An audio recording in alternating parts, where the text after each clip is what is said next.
like a switch. Bitch, I'm a pistol packing, yeah, what's cracking, paper, he go missing. Fully auto ARP, equipped the scope so I don't miss. Ask the city back.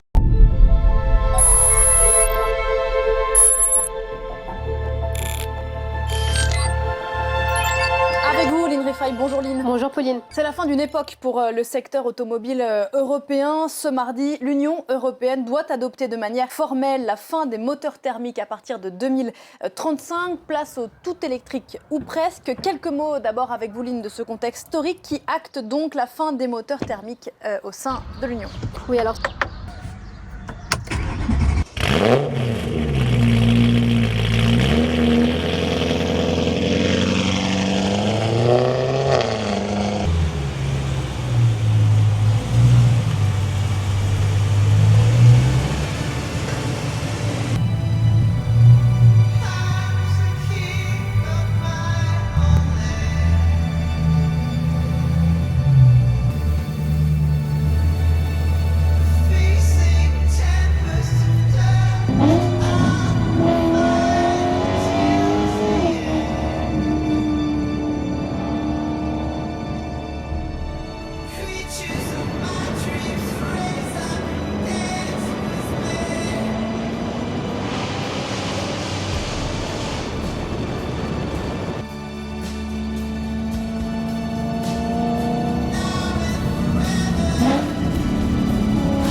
Salut à tous, je suis super content de vous retrouver. Aujourd'hui, une nouvelle vidéo où je vais vous parler de la M3 E90 dans sa version berline. Je la connais bien, je vais bien pouvoir la présenter puisque ça fait 3 ans que je l'ai. Je vais vous parler de ce à quoi il faut faire attention si jamais vous avez envie d'en acheter une et on va surtout parler de l'histoire de la M3 E90. Allez, c'est parti. Présentée en octobre 2007 au salon de Tokyo, BMW montre la toute nouvelle E90. Un retour aux sources puisque les générations E36 avaient déjà eu le droit à une version berline qui avait disparu sur la E46 et qui est réapparue sur cette E90. Réalisé en étroite collaboration avec le département Formule 1 de BMW qui s'occupera notamment de l'ordre d'allumage des cylindres et des collecteurs d'échappement, ce nouveau V8 dérivé du V10 de la M5 est vraiment une bête de technologie. Comme tous les moteurs BMW M atmosphériques, ce moteur garde les mêmes signes de caractère principaux. Un papillon d'admission par cylindre, double Vanos, des montées en régime franchement élevées pour un moteur de série. On est sur un moteur avec un rendement de 420 chevaux et 400 Nm de couple. Tirée à moins de 4000 exemplaires dans le monde, cette voiture est une vraie rareté. En croiser une sur la route, c'est vraiment un coup de chance. Plus, au-delà de ça, BMW, quand ils ont fait la E90, par rapport à la E92, 93, ils ont vraiment décidé de lui donner une identité. Contrairement au 92-93, dont elle ne reprendra qu'uniquement les blocs optiques avant et le bouclier avant. Dans un souci d'harmonisation de la gamme, BMW a voulu que la 90 ait la même face avant que la coupé. C'est pour ça qu'ils lui ont mis des optiques de coupé, ils ont mis des ailes avant spécifiques avec une ouïe vraiment spécifique à la berline. La 92 a une ouïe d'air qui est très différente. Pas de caisse, toutes les pièces de carrosserie sont vraiment spécifiques à la 90 en version M3. La 90 c'était quand même un échec commercial. 9600 et quelques exemplaires en tout pour phase 1 et phase 2. Parce qu'avant je parlais moins de 4000 exemplaires. Moins de 4000 exemplaires, c'est pour les phases 1 comme celle-ci. Phase 2, elles sont un petit peu mieux vendues. La faute à une mauvaise communication de presse, etc.